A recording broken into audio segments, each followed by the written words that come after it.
Well, I'm just in front of the dugout where it all actually unfolded for Bruno Guimaraes this afternoon here at Southampton, and we should be talking about a good 3-1 win for Newcastle United, and we are, let's not get it wrong.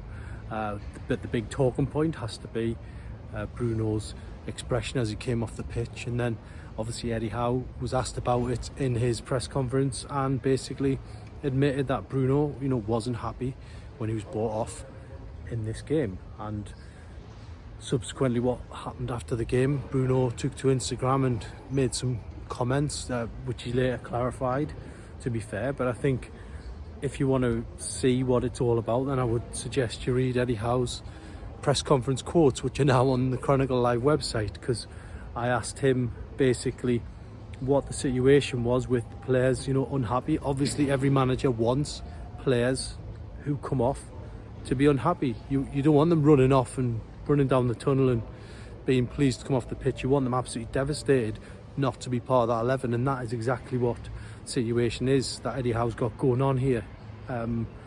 We've seen it before at Newcastle. John Beresford coming off in the first half against Aston Villa many years ago.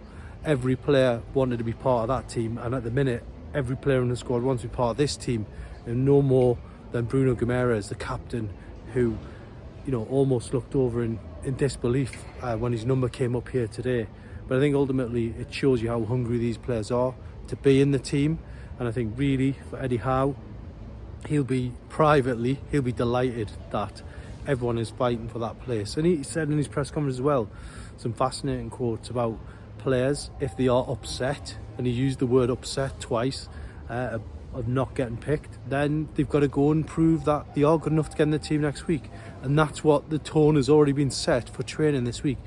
Eddie Howe won't want to live on this result. He'll want to move on to Fulham next week straight away, and then on to Arsenal, where they're going to have to be even more hungry to get through to the Carabao Cup final. So a really big talking point today with Bruno Guimaraes coming off, showing he was unhappy, Eddie Howe admitting he was unhappy afterwards, and telling any other player who wasn't on that team sheet that they're going to have to fight for the place. And there's some good players on the bench at the minute, don't get me wrong. So that's where we are with the Bruno Guimaraes situation. It wasn't just a 3-1 win today, it was a statement for Eddie Howe in terms of selection, and I think we saw that unfold after the game. The bigger story was probably after the victory today, and you'll be able to read all about it on the Chronicle Live's website right now.